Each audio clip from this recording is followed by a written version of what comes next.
manuscripts that are radiocarbon dated. So there is a particular lab that did dating, that dates the previous, the time before Muhammad sallallahu alaihi wasallam, right? But 300 something, okay? Yeah. Right. So what do the scholars say about these things? The scholars, not Muslims. Opinion, No, opinion. Scholarly opinion. Okay. Okay. Get Jay to tell me the scholarly opinion on this. That's your homework. No, you don't talk to me like that. Why not? You believe Jay is like a prophet. That's your belief. So I want to know. Go and ask him. Excuse me. What did the scholars say on this various radiocarbon dating done on these manuscripts? No, I was just interested to know that the Sana manuscript, I was told that it was written, someone said around 700.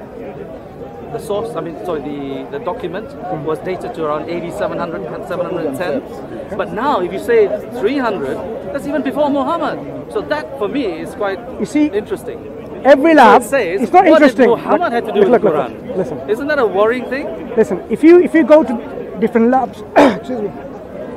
No, I'm not refuting you. No. I'm going to show you something you can understand. I'm just trying to find, I'm a student, okay? I want to learn. I want to know the historical Muhammad. Of course. Now, when we radiocarbon date things, are you listening? Oh yeah, thank you. Oh, thanks. Oh, thank you. No, these are great guys. Yeah. Do you want to continue? When we radiocarbon date, there are labs with different resources, specialties, and accuracies. Not every lab is the same. Okay? So there's some labs are more reliable in terms of the accuracy of the results. Other labs, we will say no, they're not so reliable, because this is something we're talking about science. So it's debatable. Okay. Not debatable.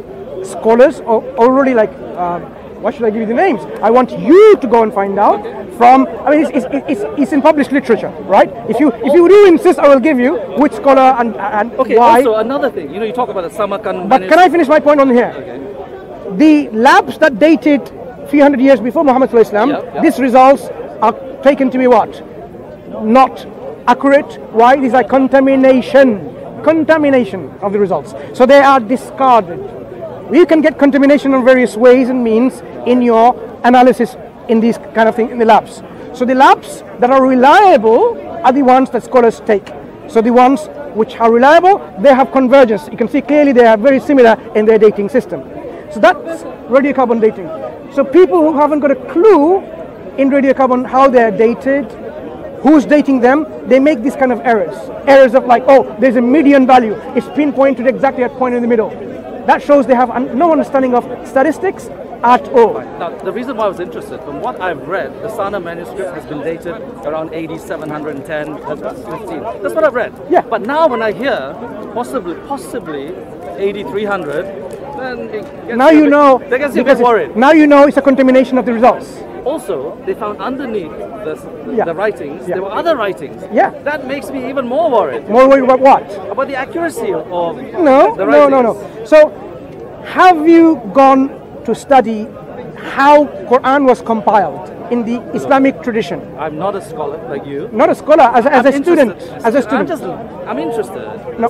When you say I'm interested in the biblical textual criticism, and I have no clue about how manuscripts are weighed. I'm trying to learn. So what if I was going to talk about biblical textual criticism and I have no idea or no clue about how manuscripts are weighed, what's the weight of the Alexandrian text against the Byzantine text, and I start talking to you about this, obviously I will be misleading everyone else like I'm misleading myself.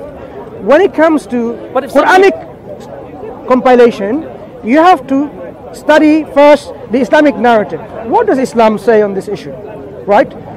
The alternative narrative provided by critiques of Islam, whether they're Orientalists, whether they're Christians, whether they're other non-Muslims, you can weigh them and say, okay, which one is really telling you the real history?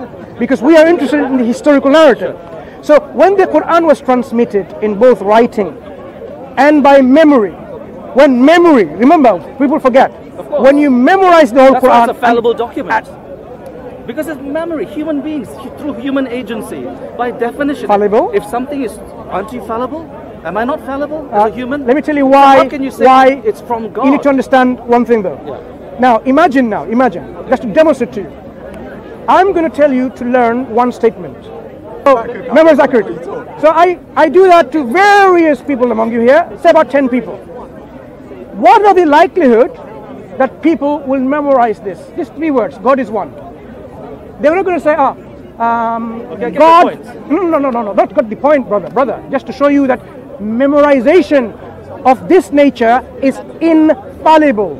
How? Because when the process is analyzed, it's not like Chinese whispers anymore. Because he will memorize the word accurately to the dots.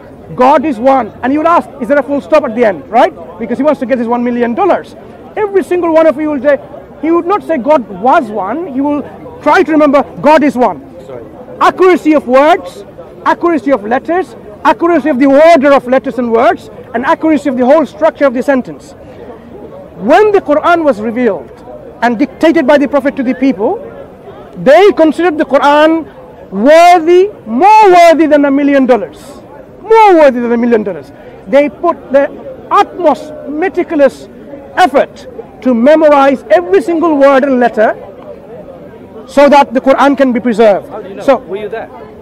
It's happening today, live. It's live happening. It's going to happen there in a week's time, as you will demonstrate. You go to any mosque, anywhere in the world, you will hear the Quran being recited from memory, from beginning to end, all from memory. If there is a single error, this is important, you will see how many people are correcting it. No single error will go unnoticed.